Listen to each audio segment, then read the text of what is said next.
గలతీయులకు రాసిన పత్రిక మొదటి అధ్యాయం. మనుషుల మూలముగానైనను ఏ మనుషుని వలననైనను కాక యేసుక్రీస్తు వలనను ఆయనను మృతులలో నుండి లేపిన తండ్రి అయిన దేవుని వలనను అపోస్తలుడుగా నియమింపబడిన పౌలను నేనును నాతో కూడా నున్న సహోదరులందరూ గలతీయులో నున్న సంఘములకు శుభమని చెప్పి వ్రాయునది. తండ్రి అయిన దేవుని నుండియు మన ప్రభు అయిన యేసుక్రీస్తు నుండియు మీకు కృపయు సమాధానమును కలుగునుగాక. మన తండ్రి అయిన దేవుని చిత్త ప్రకారము క్రీస్తు మనలను ప్రస్తుతపు దుష్టకాలములో నుండి విమోచింపవలెనని మన పాపముల నిమిత్తము తన్ను తాను అప్పగించుకొనెను. దేవునికి యుగయుగములకు మహిమ కలుగునుగాక. ఆమేన్.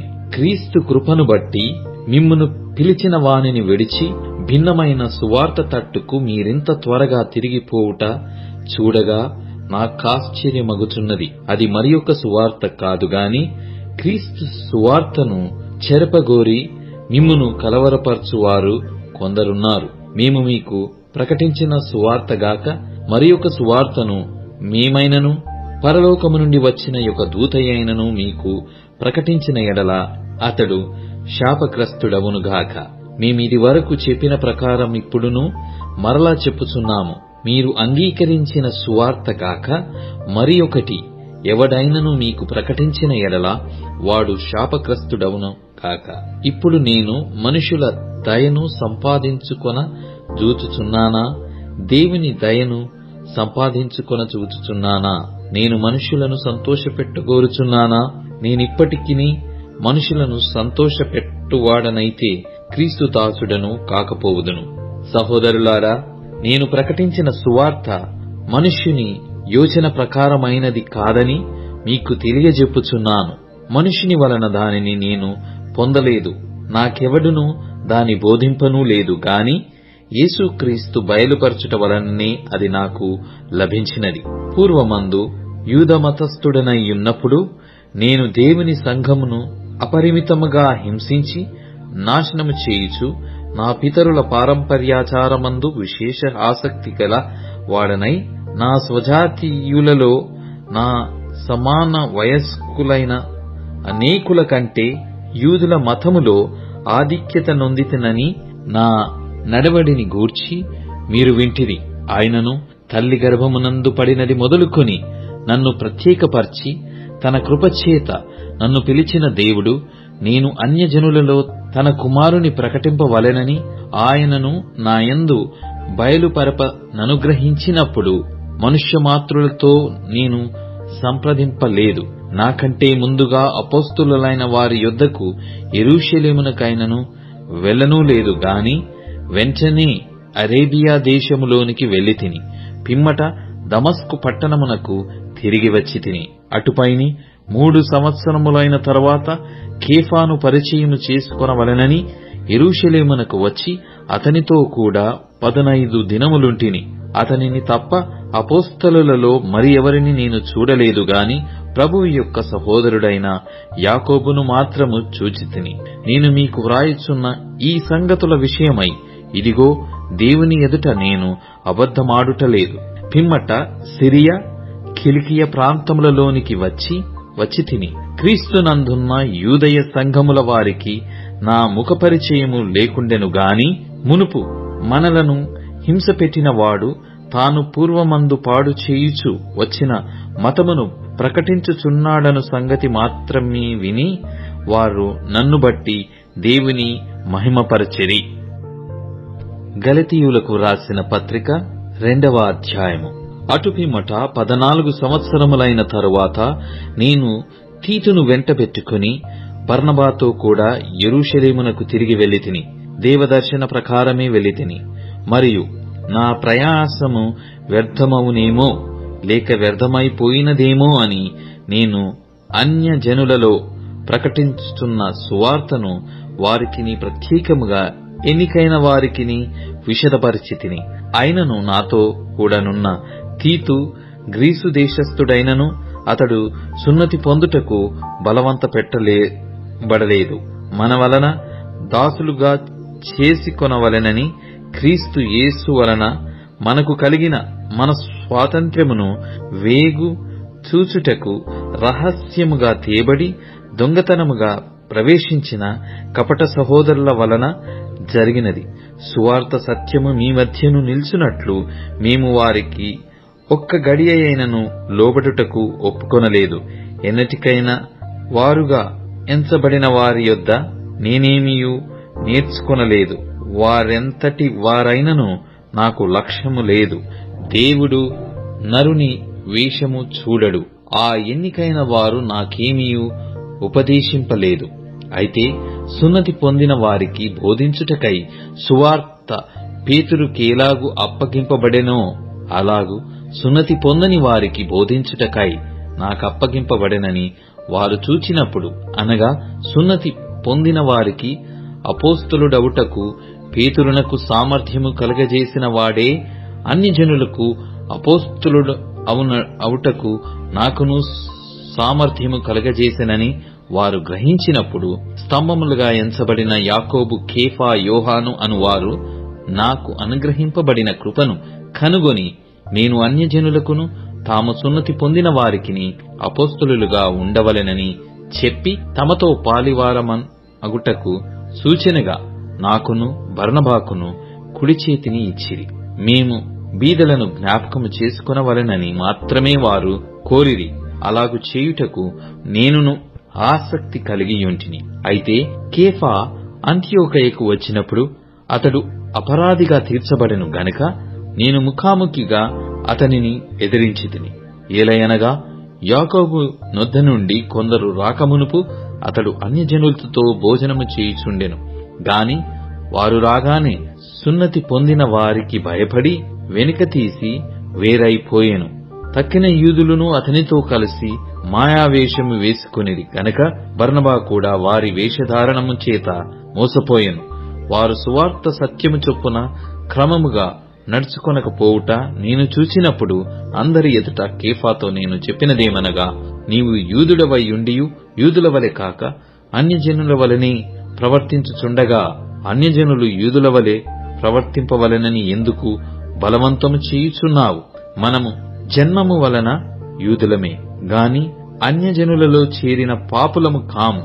మనుష్యుడు యేసుక్రీస్తునందలి విశ్వాసము వలననే గాని ధర్మశాస్త్ర సంబంధమైన క్రియల మూలమున నీతిమంతుడుగా తీర్చబడడని ఎరిగి మనమును ధర్మశాస్త్ర సంబంధమైన క్రియల మూలమున గాక క్రీస్తునందలి విశ్వాసము వలనని నీతిమంతులమని తీర్చబడుటకై యేసుక్రీస్తునందు విశ్వాసముంచియున్నాము. ధర్మశాస్త్ర సంబంధ క్రియల మూలమున ఏ శరీరియు నీతిమంతుడని తీర్చబడడు గదా. కాగా మనము క్రీస్తునందు నీతిమంతులమని తీర్చబడుటకు వెదుకుచుండగా మనము పాపులముగా కనబడిన ఎడల ఆ పక్షమందు క్రీస్తు పాపమునకు పరిచారకుడు ఆయన అట్లనరాదు. నేను పడగొట్టిన వాడిని మరల కట్టిన ఎడల నన్ను నేనే అపరాధినిగా కనపరుచుకొందును గదా. నేనైతే దేవుని విషయమై జీవించు నిమిత్తము ధర్మశాస్త్రము వలన ధర్మశాస్త్రము విషయమై చచ్చిన వాడనైతిని. నేను క్రీస్తుతో కూడా సిలువ వేయబడి ఉన్నాను. ఇకను జీవించువాడను నేను కాను, క్రీస్తే నాయందు జీవించుచున్నాడు. నేనిప్పుడు శరీరమందు జీవించుచున్న జీవితము నన్ను ప్రేమించి నా కొరకు తన్ను తాను అప్పగించుకొనిన దేవుని కుమారుని యందలి విశ్వాసము వలన జీవించుచున్నాను. నేను దేవుని కృపను నిరర్ధకము చేయను. నీతి ధర్మశాస్త్రము వలనైతే ఆ పక్షమందు క్రీస్తు చనిపోయినది నిష్ప్రయోజనమే. గలతీయులకు రాసిన పత్రిక 3వ అధ్యాయం. ఓ అవివేకులైన గలతీయులారా, మిమ్మును ఎవడు భ్రమపెట్టెను? సిలువ వేయబడిన వాడైనట్టుగా యేసుక్రీస్తు మీ కనుల ఎదుట ప్రదర్శింపబడెను గదా. ఇది మాత్రమే మీ వలన తెలుసుకొనగోరుచున్నాను. ధర్మశాస్త్ర సంబంధ క్రియల వలన ఆత్మను పొందితిరా, లేక విశ్వాసముతో వినుట వలన పొందితిరా? మీరంతా అవివేకులైతిరా. మొదట ఆత్మానుసారముగా ఆరంభించి ఇప్పుడు శరీరానుసారంగా పరిపూర్ణులగుదరా? వ్యర్థముగానే ఇన్ని కష్టములు అనుభవించితిరా. అది నిజముగా వ్యర్థమగునా?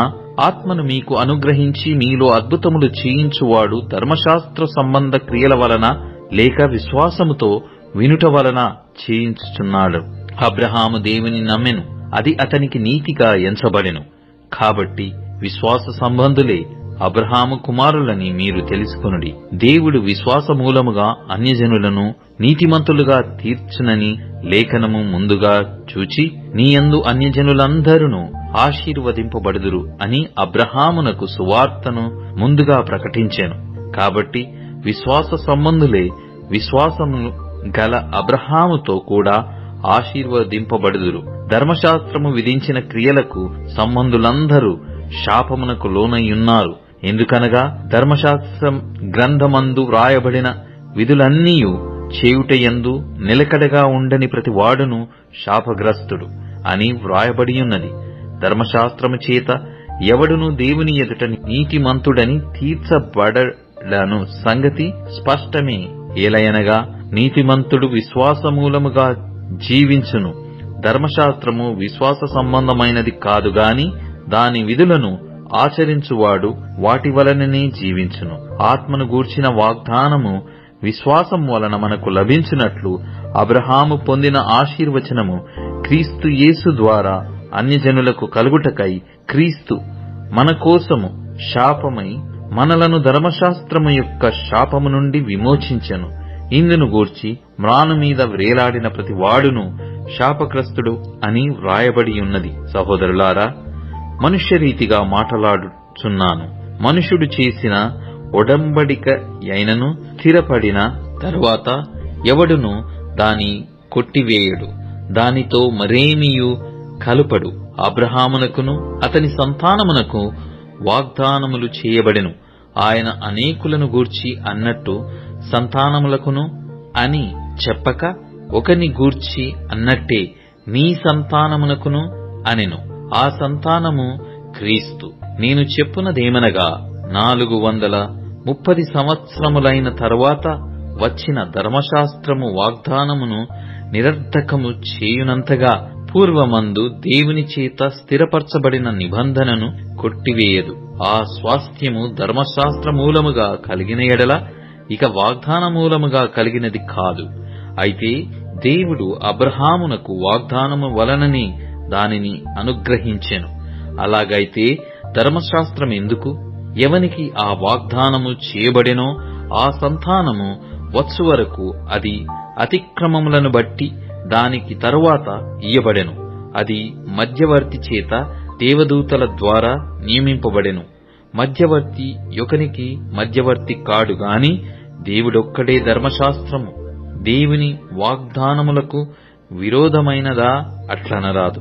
జీవింపజేయ శక్తిగల ధర్మశాస్త్రము ఇయ్యబడి ఉన్న ఎడల వాస్తవముగా నీతి ధర్మశాస్త్ర మూలముగానే కలుగును గాని యేసు క్రీస్తునందలి విశ్వాస మూలముగా కలిగిన వాగ్దానము విశ్వసించు వారికి అనుగ్రహింపబడినట్లు లేఖనము అందరినీ పాపములో బంధించెను. విశ్వాసము వెల్లడి కాకమునుపు ఇక ముందుకు బయలుపరచబడబోవు విశ్వాసమవలంబింపవలసిన వారముగా చెరలో ఉంచబడినట్టు మనము ధర్మశాస్త్రమునకు లోనైన వారమైతిమి. కాబట్టి మనము విశ్వాస మూలమున నీతిమంతులమని తీర్చబడినట్లు క్రీస్తునొద్దకు మనలను నడిపించుటకు ధర్మశాస్త్రము మనకు బాల శిక్షకుడు ఆయను. అయితే విశ్వాసము వెల్లడి ఆయను గనక ఇక బాల శిక్షకుని క్రింద ఉండం. యేసు క్రీస్తునందు మీరందరూ విశ్వాసము వలన దేవుని కుమారులయ్యున్నారు. క్రీస్తులోనికి బాప్తిస్మం పొందిన మీరందరూ క్రీస్తును ధరించుకొనియున్నారు. ఇందులో యూదుడని గ్రీసు దేశస్థుడని లేదు, దాసుడని స్వతంత్రుడని లేదు, పురుషుడని స్త్రీ అని లేదు. యేసు క్రీస్తునందు మీరందరూ ఏకముగా ఉన్నారు. మీరు క్రీస్తు సంబంధులైతే ఆ పక్షమందు అబ్రహాము యొక్క సంతానమయ్యుండి వాగ్దాన ప్రకారము వారసులయ్యున్నారు. గలతీయులకు రాసిన పత్రిక 4వ అధ్యాయము. మరియు నేను చెప్పునదేమనగా, వారసుడు అన్నిటికిని కర్తయ్యున్నను బాలుడయ్యున్నంత కాలము అతనికిని దాసునికిని ఏ భేదమును లేదు. తండ్రి చేత నిర్ణయింపబడిన దినము వచ్చు వరకు అతడు సంరక్షకుల యొక్కయు గృహ నిర్వాహకుల యొక్కయు ఆధీనములో ఉండును. అటువలే మనము బాలురమయ్యున్నప్పుడు లోక సంబంధమైన మూలపాఠములకు లోబడి దాసులమై యుంటిమి. అయితే కాలము పరిపూర్ణమైనప్పుడు దేవుడు తన కుమారుని పంపెను. ఆయన స్త్రీ యందు పుట్టి మనము దత్తపుత్రులము కావలెనని ధర్మశాస్త్రమునకు లోబడియున్న వారిని విమోచించుటకై ధర్మశాస్త్రమునకు లోబడిన వాడాయెను. మరియు మీరు కుమారులయ్యున్నందున నాయనా, తండ్రి అని మొరపెట్టు తన కుమారుని ఆత్మను దేవుడు మన హృదయములలో పంపెను. కాబట్టి నీవిక దాసుడవు కావు, కుమారుడవే. కుమారుడవైతే దేవుని ద్వారా వారసుడవు. ఆ కాలమందైతే మీరు దేవుని ఎరగని వారై నిజమునకు దేవుళ్ళు కాని వారికి దాసులయ్యుంటిరి గాని, ఇప్పుడు మీరు దేవునిని ఎరిగిన వారును మరి విశేషముగా దేవుని చేత ఎరగబడిన వారునై ఉన్నారు గనుక బలహీనమైనవియు నిష్ప్రయోజనమైనవియునైన మూలపాఠముల తట్టు మరల తిరగనేలా, మునుపటి వలె మరల వాటికి దాసులయ్యుండగోరనేలా మీరు దినములను, మాసములను, ఉత్సవ కాలములను, సంవత్సరములను ఆచరించుచున్నారు. మీ విషయమై నేను పడిన కష్టము వ్యర్థమైపోవునేమో అని మిమ్మును గూర్చి భయపడుచున్నాను. సహోదరులారా, నేను మీ వంటి వాడనైతిని గనుక మీరును నా వంటి వారు కావలెనని మిమ్మును వేడుకొనుచున్నాను. మీరు నాకు అన్యాయము చేయలేదు. మొదటిసారి శరీర దౌర్బల్యము కలిగినను నేను సువార్త మీకు ప్రకటించితినని మీరెరుగుదురు. అప్పుడు నా శరీరములో మీకు శోధనగా ఉండిన దానిని బట్టి నన్ను మీరు తృణీకరింపలేదు, నిరాకరింపనైననూ లేదు గాని దేవుని దూతను వలె, క్రీస్తు యేసును వలెను నన్ను అంగీకరించితిరి. మీరు చెప్పుకొనిన ధన్యత ఏమైనది? శక్యమైతే మీ కన్నులు ఊడబీకి నాకిచ్చివేసి యుందురని మీ పక్షమున సాక్ష్యము పలుకుచున్నాను. నేను మీతో నిజమాడినందున మీకు శత్రువునైతినా? వారు మీ మేలు కోరి మిమ్మును ఆసక్తితో వెంటాడువారు కారు. మీరే తమ్మును వెంటాడవలెనని మిమ్మును బయటికి త్రోసివేయు గోరుచున్నారు. నేను మీ యొద్ద ఉన్నప్పుడు మాత్రమే గాక ఎల్లప్పుడూ మంచి విషయములో ఆసక్తిగా నుండుట యుక్తమే. నా పిల్లలారా, క్రీస్తు స్వరూపము మీ యందేర్పడు వరకు మీ విషయమై మరలా నాకు ప్రసవ వేదన కలుగుచున్నది. మిమ్మును గూర్చి ఎటు తోచకయున్నాను. నేనిప్పుడే మీ మధ్యకు వచ్చి మరి ఒక విధముగా మీతో మాటలాడగోరుచున్నాను. ధర్మశాస్త్రమునకు లోబడియుండ గోరువారలారా, మీరు ధర్మశాస్త్రము వినుటలేదా? నాతో చెప్పుడి. దాసి వలన ఒకడును, స్వతంత్రురాలి వలన ఒకడును, ఇద్దరు కుమారులు అబ్రహామునకు కలిగిరని వ్రాయబడి ఉన్నది గదా. ఆయనను దాసి వలన పుట్టినవాడు శరీర ప్రకారము పుట్టెను, స్వతంత్రురాలి వలన పుట్టినవాడు వాగ్దానమును బట్టి పుట్టెను. ఈ సంగతులు అలంకార రూపకముగా చెప్పబడి ఉన్నవి. ఈ స్త్రీలు రెండు నిబంధనలై ఉన్నారు. వాటిలో ఒకటి సీనాయి కొండ సంబంధమైనదై దాస్యములో ఉండుటకు పిల్లలు కనును. ఇది హాగరు. ఈ హాగరు అనున్నది అరేబియా దేశములో ఉన్న సీనాయి కొండయే. ప్రస్తుతమందున్న యెరూషలేము దాని పిల్లలతో కూడా దాస్యమందున్నది గనుక ఆ నిబంధన దానికి దీటయ్యి ఉన్నది. అయితే పైనున్న యెరూషలేము స్వతంత్రముగా ఉన్నది. అది మనకు తల్లి. ఇందుకు కనని గొడ్రాలా సంతోషించుము. ప్రసవ వేదన పడని దానా బిగ్గరగా కేకలు వేయుము. ఏలయనగా పెనిమిటి గలదాని పిల్లల కంటే పెనిమిటి లేని దాని పిల్లలు ఎక్కువ మంది ఉన్నారు అని వ్రాయబడి ఉన్నది. సహోదరులారా, మనమును ఇస్సాకు వలె వాగ్దానమును బట్టి పుట్టిన కుమారులమై ఉన్నాము. అప్పుడు శరీరమును బట్టి పుట్టినవాడు ఆత్మను బట్టి పుట్టినవానిని ఎలాగూ హింస పెట్టెనో ఇప్పుడును అలాగే జరుగుచున్నది. ఇందును గూర్చి లేఖనమేమి చెప్పుచున్నది? దాసిని దాని కుమారుని వెళ్ళగొట్టుము. దాసి కుమారుడు స్వతంత్రురాలి కుమారునితో పాటు వారసుడైయుండు. కాగా సహోదరులారా, మనము స్వతంత్రురాలి కుమారులమే గాని దాసి కుమారులము కాము. గలతీయులకు రాసిన పత్రిక 5వ అధ్యాయం. ఈ స్వాతంత్ర్యము అనుగ్రహించి క్రీస్తు వలన స్వతంత్రులనుగా చేసియున్నాడు. కాబట్టి మీరు స్థిరముగా నిలిచి మరల దాస్యమును కాడి క్రింద చిక్కుకొనకుడి. చూడుడి, మీరు సున్నతి పొందిన ఎడల క్రీస్తు వలన మీకు ప్రయోజనమేమీ కలగదని పౌలను నేను మీతో చెప్పుచున్నాను. ధర్మశాస్త్రము యావత్తూ ఆచరింపబద్ధుడై ఉన్నాడని సున్నతి పొందిన ప్రతి మనుష్యునికి నేను మరలా దృఢముగా చెప్పుచున్నాను. మీలో ధర్మశాస్త్రము వలన నీతిమంతులమని తీర్చబడువాడెవరో వారు క్రీస్తులో నుండి బొత్తిగా వేరు చేయబడి ఉన్నారు, కృపలో నుండి తొలగిపోయి ఉన్నారు. ఏలయనగా మనము విశ్వాసము గలవారమై నీతి కలుగునను నిరీక్షణ సఫలమగునని ఆత్మ ద్వారా ఎదురుచూచుచున్నాం. యేసుక్రీస్తు నందుండు వారికి సున్నతి పొందుటయందేమీయూ లేదు, పొందకపోవుటయందేమీయూ లేదు గాని ప్రేమ వలన కార్యసాధకమగు విశ్వాసమే ప్రయోజనకరమగును. మీరు బాగుగా పరిగెత్తుచుంటిరి. సత్యమునకు విధేయులు కాకుండా మిమ్మును ఎవడు అడ్డగించెను? ఈ ప్రేరేపణ మిమ్మును పిలుచుచున్న వాని వలన కలగలేదు. పులిసిన పిండి కొంచెమైనను ముద్దయంతయు పులుపు చేయును. మీరెంత మాత్రమును వేరుగా ఆలోచింపరని ప్రభువునందు మిమ్మును గూర్చి నేను రూఢిగా నమ్ముకొనుచున్నాను. మిమ్మును కలవరపెట్టుచున్నవాడు ఎవడైనను వాడు తగిన శిక్షను భరించును. సహోదరులారా, సున్నతి పొందవలెనని నేనింకను ప్రకటించుచున్న ఎడల ఇప్పటికిని హింసింపబడనేలా ఆ పక్షమున శిలువ విషయమైన అభ్యంతరము తీసివేయబడును గదా.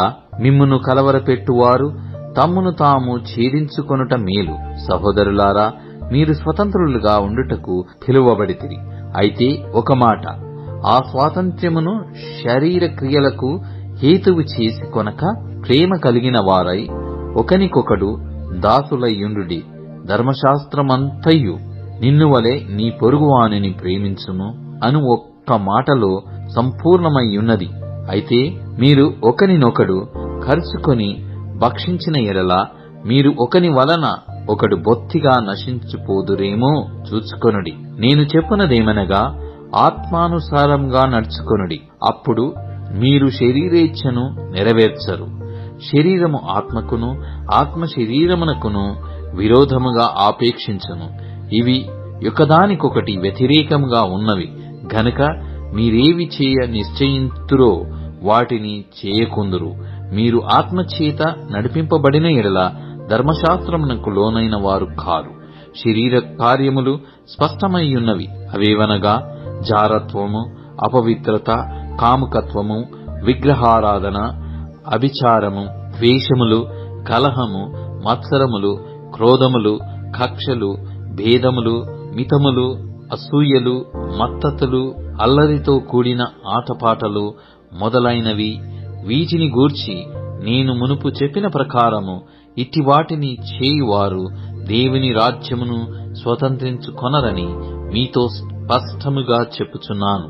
అయితే ఆత్మఫలమేమనగా ప్రేమ, సంతోషము, సమాధానము, దీర్ఘశాంతము, దయాళుత్వము, మంచితనము, విశ్వాసము, సాత్వికము, ఆశా నిగ్రహము. ఇట్టి వాటికి విరోధమైన నియమమేదియూ లేదు. క్రీస్తు యేసు సంబంధులు శరీరమును దాని ఇచ్ఛలతోనూ దురాశలతోనూ సిలువ వేసియున్నారు. మనము ఆత్మననుసరించి జీవించు వారమైతిమా, ఆత్మను అనుసరించి క్రమముగా నడుచుకుందము. ఒకరినొకరము వివాదమునకు రేపకయు, ఒకరి యందొకరము అసూయ పడకయు, వృధాగా అతిశయపడకయు ఉందము. గలతీయులకు రాసిన పత్రిక 6వ అధ్యాయం. సహోదరులారా, ఒకడు ఏ తప్పితములోనైనను చిక్కుకొనిన ఎడల ఆత్మ సంబంధులైన మీలో ప్రతివాడు తానును శోధింపబడునేమో అని తన విషయమై చూచుకొనుచు సాత్వికమైన మనస్సుతో అట్టి వానిని మంచి దారికి తీసుకొని రావలెను. ఒకని భారములనొకడు భరించి ఇలాగు క్రీస్తు నియమమును పూర్తిగా నెరవేర్చుడి. ఎవడైనను వట్టివాడయ్యుండి తాను ఎన్నికైన వాడనని ఎంచుకొనిన ఎడల తన్ను తానే కొనును. ప్రతివాడును తాను చేయు పనిని పరీక్షించి చూచుకొనవలెను. అప్పుడు ఇతరుని బట్టి కాక తనను బట్టియే అతనికి అతిశయము కలుగును.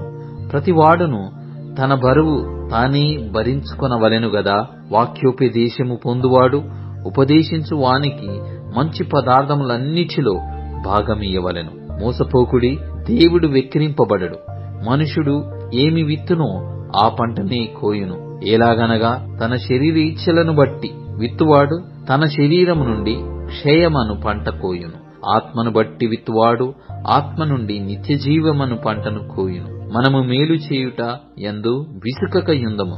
మనము అలయక మేలు చేసితిమీని తగిన కాలమందు పంట కోతుము. కాబట్టి మనకు సమయము దొరికిన కొలది అందరి ఎడలను, విశేషముగా విశ్వాస గృహమునకు చేరిన వారి ఎడలను మేలు చేయుదము. నా స్వహస్తముతో మీకెంత పెద్ద అక్షరములతో రాయుచున్నానో చూడుడి. శరీర విషయమందు చక్కగా అగపడగోరుచు వారెవరో వారు తాము క్రీస్తు యొక్క శిలువ విషయమై హింస పొందకొండుటకు మాత్రమే సున్నతి పొందవలెనని మిమ్మును బలవంతము చేయుచున్నారు. అయితే వారు సున్నతి పొందిన వారైనను ధర్మశాస్త్రము ఆచరింపరు. తాము మీ శరీర విషయమందు అతిశయించు నిమిత్తము మీరు సున్నతి పొందవలెనని కోరుచున్నారు. అయితే మన ప్రభువైన యేసుక్రీస్తు శిలువయందు తప్ప మరి దేని యందును అతిశయించుట నాకు దూరమవును గాక. దాని వలన నాకు లోకమునకు నేనును సిలువబేయబడి ఉన్నాము. క్రొత్త సృష్టి పొందుటయే గాని సున్నతి పొందుటయందేమీయూ లేదు, పొందకపోవుటయందేమీయూ లేదు. ఈ పద్ధతి చొప్పున నడుచుకొని వారందరికీ అనగా దేవుని ఇశ్రాయేలునకు సమాధానమును కృపయు కలుగునుగాక.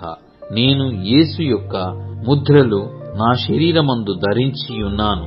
ఇక మీదట ఎవడునూ నన్ను శ్రమ పెట్టవద్దు. సహోదరులారా, మన ప్రభువైన యేసుక్రీస్తు కృప మీ ఆత్మతో ఉండునుగాక. ఆమేన్.